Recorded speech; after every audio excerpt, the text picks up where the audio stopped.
Hello friends, we're back again to test some vegan food here in the kitchen. Hello everyone and welcome back to My Vegan Test Kitchen, the YouTube channel where I take non-vegan recipes and try to see if I can make them vegan. I'm also going to be working on food decorating as well, like with royal icing and cake decorating, that sort of thing, so stick around for that.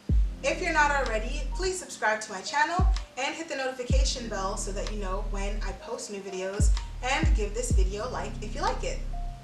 Our video today was recommended to me by one of my friends on Instagram. Her handle is Geek Out Wellness. She ran across an old pumpkin turnover that I did late last year, maybe in the fall, but requested that I make one with a sweet potato filling instead. And I'm like, heck yeah, I love sweet potato pie. That's a great idea.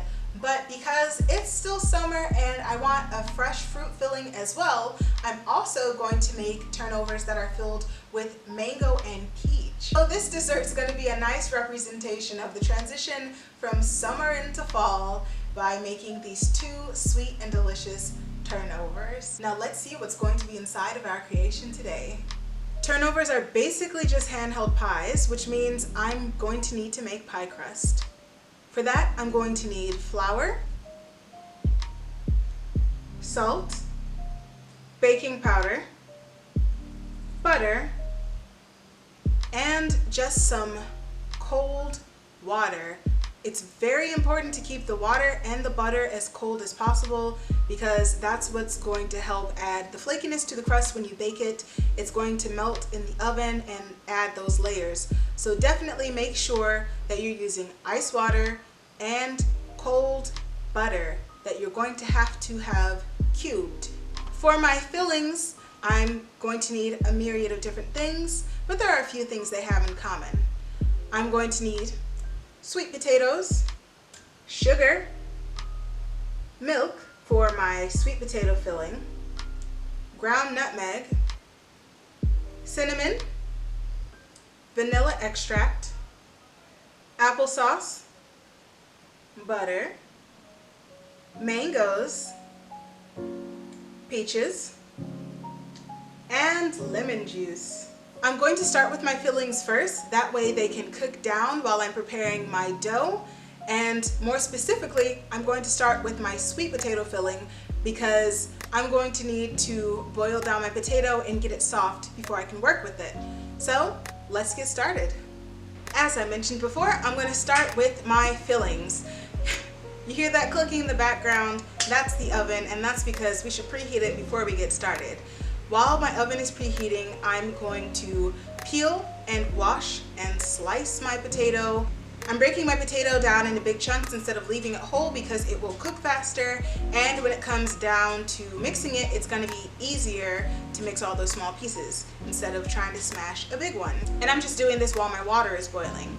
Once my water has finished boiling, I just pop those pieces of sweet potato in and let them boil until they get soft. While the potatoes are boiling, I'm also going to get started on my fruits and begin cutting them. I'm going to dice them into medium to large size dices because when we cook them down, they're going to release a lot of juice and they'll get smaller and softer, so it won't be a huge deal if there's a slightly large piece because it's going to be soft and easy to eat. Cutting mangoes can be tricky, so what I do is just spin it around the center, twist it, and pop it off, and that'll get you two mango halves. Cut those in quarters and then just dice it while it's still on the skin and cut it off of the skin so you don't have to worry about peeling it. Peach skins are edible, so I'm just leaving those on. By the time I'm finished with my fruit, my potatoes are ready. In order to check and make sure that they're ready, I just poke them with a fork, and if it goes through nice and easy, then they're soft and ready to go. After that, I just drain all the water and I'm throwing them in a mixing bowl so that they can get broken down in the mixer. We don't need to mash it with a fork because they're soft enough for the beater to do it itself. After that, I'm just going to add the rest of my ingredients into my sweet potatoes and mix them up until it's well incorporated.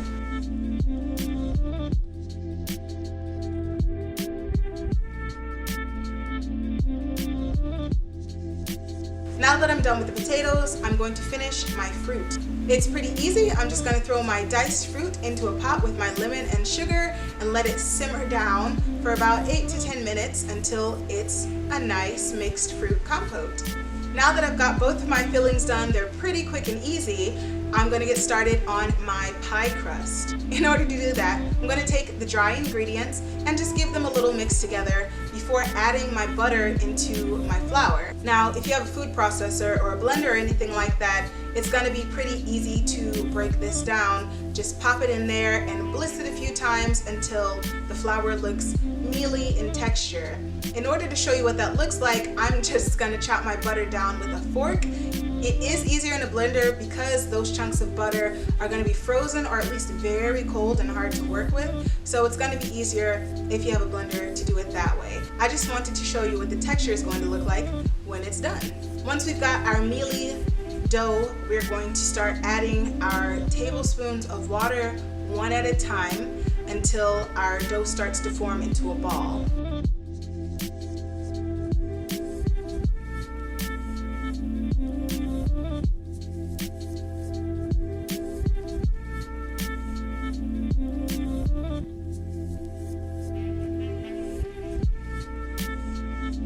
Be sure to flour your rolling pin and your work surface to make sure that your pie crust doesn't stick to it, since we do want to handle this as little as possible. Now it's time to roll and cut my dough. I don't have any rolling pins except for this wonderful Harry Potter one that my mom got me, so that's what I'm going to be doing, and I'm kind of hoping that the pattern will stay on the dough as I roll it. I'm going to be putting my sweet potato turnovers into round shapes and my mango peach turnovers into square shapes. That way I can tell the difference. Once you've rolled everything out and you've cut your shapes, it's time to start filling. I'm using a tablespoon to measure out how much filling I'm putting in for both of these, and I'm putting it in the center, or as close to the center as I can get, of the pastry, of the pie crust. For the sweet potato, I'm taking a little bit of water dipped on my finger and putting it around the edges to help seal the edges. And for my mango peach turnovers, I'm actually using some of the liquid from the juices from cooking it down to help seal the edges, just to continue to add some more of that fruity flavor into the turnover. I'm taking the edges and crimping them together with my fingers, doing my best to make sure that there are no seals that are loose or anything like that, because when that happens, it's just going to burst out of the pastry case in the oven. Now that I've got them all shaped and ready to go, I'm just going to pop them in the oven for 10 to 15 minutes until they start to get brown. You'll be able to hear the difference in the crust the closer they are to getting done. You'll be able to tap it and it'll make kind of a hollow sound. It'll be hard and it'll sound dry and scratchy. But of course, you're also going to look for the color. It should be a darker shade of brown than when it went in the oven. So be sure to keep an eye on them before you pull them out. Okay, everybody, moment of truth. I have got my delicious pastries ready to try. Unfortunately, my Harry Potter pattern did not bake into the dough, but that's fine. This is the best thing we could ask for. No soggy bottoms on our pastry. So without further ado, let's give them a try. I know what a sweet potato turnover is going to taste like. I have definitely eaten my fair share in my life, and so I'm going to just try this mango peach one and see how it turned out.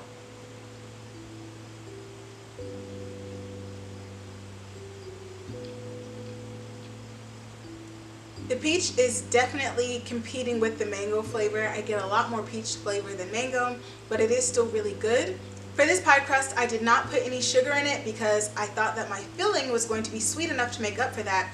However, I think for this one, you should definitely put a little sugar into your crust. And to see if it's the same with the sweet potato, I'm going to give that a try too.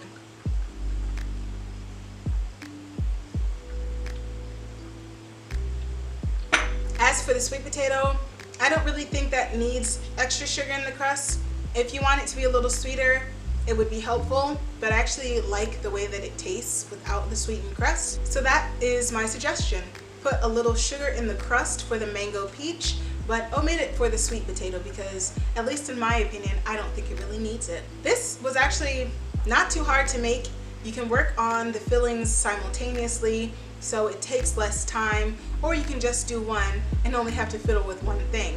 But overall, this is a pretty simple recipe, and you can switch out the fruit in your mango peach turnover with any one that you want and make your own fruit compote. Since this is my recipe, I'm not going to link a website because I came up with it. However, I'll make a written copy for my Ko-Fi and you can head over there to check it out. My Ko-Fi is the hub for all things MVTK. I've got goals for kitchen equipment and filming equipment. There's access to extra exclusive videos and content and reviews, in addition to my recipes and other features that you're not going to find on my regular social media and YouTube.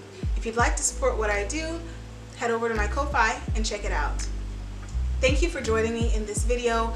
I really hoped you liked it, and I really hope you get the opportunity to make this for yourself. If you do, please tag me on social media, on Instagram or Facebook at myvegantk or myvegantestkitchen. I'd be happy to share your pictures and see how your turnovers turned out. If you have a suggestion, reach out to me and let me know. But that's all for today's video. Don't forget to subscribe and like, and I'll see you later. Bye.